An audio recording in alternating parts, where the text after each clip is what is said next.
Hey guys, Bill here with another episode of All About Appraisals. Today's topic is design and appeal. And the reason this came up is because a real estate agent friend of mine touched base with me. She was trying to submit an offer on a one-story home, and most of her comps were two-story.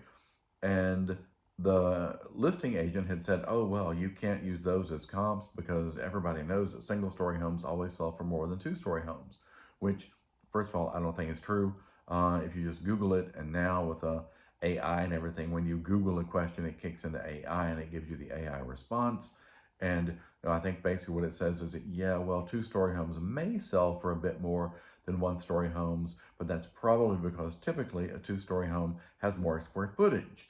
So it's not necessarily selling for more just by virtue of the fact that it's a one-story home, but it's the fact that, two-story homes have more square footage. So, and actually design and appeal is really a word that appraisers aren't really supposed to use anymore for the most part. And there's a whole list of those things that came out a couple of years ago.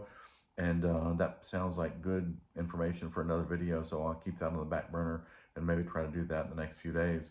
But design and appeal, I mean, obviously there's a certain something you can say about, one-story home, particularly as people get older. Maybe they're not really into a set of stairs. They don't want to do that, either because it's not comfortable or risk of falling, things like that.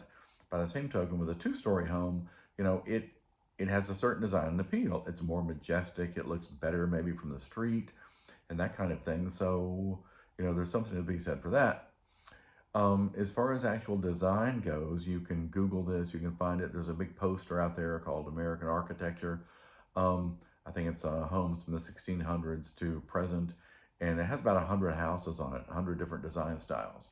And needless to say, the average appraiser uses, a handful of those, half a dozen, maybe a dozen, depending on their market, and things that people have pretty much all heard of, ranch, bungalow, Cape Cod, maybe Rambler, maybe Tudor, Victorian, Georgian, Gregorian, things like that, Spanish. And so you see that a lot.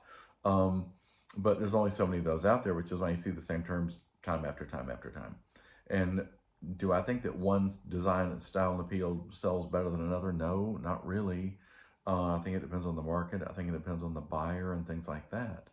Now, one thing I will mention is that years ago, we used to take into consideration if something was sort of traditional or if it was contemporary. Traditional being kind of any of the things I just mentioned, or contemporary, something kind of out of the ordinary, something that looks, very different from what the average home does look like. So you do have that aspect. So whereas in the past, I think most appraisers used to make an adjustment for that, and I would say we probably still do. Maybe I just don't see a whole lot of contemporary designs or haven't seen a whole lot of contemporary designs lately, but an appraiser would definitely take that into consideration. And the lender would as well, because the lender is looking for potential resale value. So they're much happier with a traditional design, whether that's ranch, bungalow, Tudor, Victorian, etc. Or, they will still lend, of course, on something that has a bit more of a contemporary design, but they're going to want to see some comparable sales that also look a bit like that. So they can be relatively sure that, when the current buyer gets ready to sell again, there's going to be a market for it. Although if you out there, there are sites out there like Zillow Gone Wild, and they'll show you the mushroom house or the cheeseburger house or the spaceship house and things like that. And so all those things do exist out there, but what is their appeal? Since for the appraiser, it's always about what is the market contribution, what is the contributory value, market reaction rather, to a particular attribute or particular aspect of a home. And since most homes are fairly typical, then it doesn't really play in very much. But when you have something that's very atypical, you have to think, wow, how many other people want to buy a house shaped like a cheeseburger? How many other people want to buy a house shaped like, the Munster car and that type of thing? Or a shark, who knows? It's all out there, but, the appeal is limited.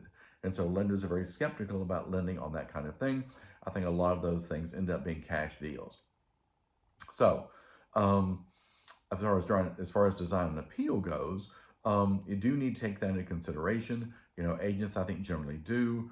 They may make an adjustment, they may not. The appraiser definitely would. If something was atypical, for sure, the appraiser would definitely make a note and may make an adjustment, maybe not.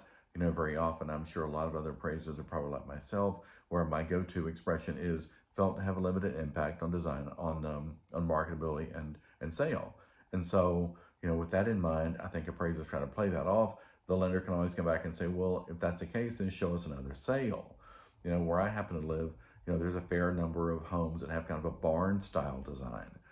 And it's not atypical, but there still aren't that many sales like it. I just had one. Fortunately, the reviewer did not come back and ask for, a comparable sale with that same design and appeal. And I would have been hard pressed to find one, even if they did. But, there's only so many homes out there with that design and appeal, and some are lakefront, some are not lakefront. And so you just have to use what you have. And so, the appraiser generally makes a comment stating they've done their best to bracket all aspects of the subject, but the appraiser has been unable to bracket the design and appeal aspect of the subject, and potentially, continue with that comment, felt to have limited impact on marketability. Just want to get that out there. The whole design and appeal thing, 1-story, 2-story, a lot of it depends on the market, I'm sure. I would expect potentially in a place like Florida, maybe there are more single-story homes than there are 2-story homes. But the fact of the matter is, homes sell 24/7, 365, so there's every chance that a home out there is going to sell. Do me a favor, hit the like button, hit the subscribe button, leave me some comments. Anything you want to see discussed on the channel, just leave it there, and I'll try to get to it as soon as I can. Thanks so much for tuning in, and we'll see you on the next video.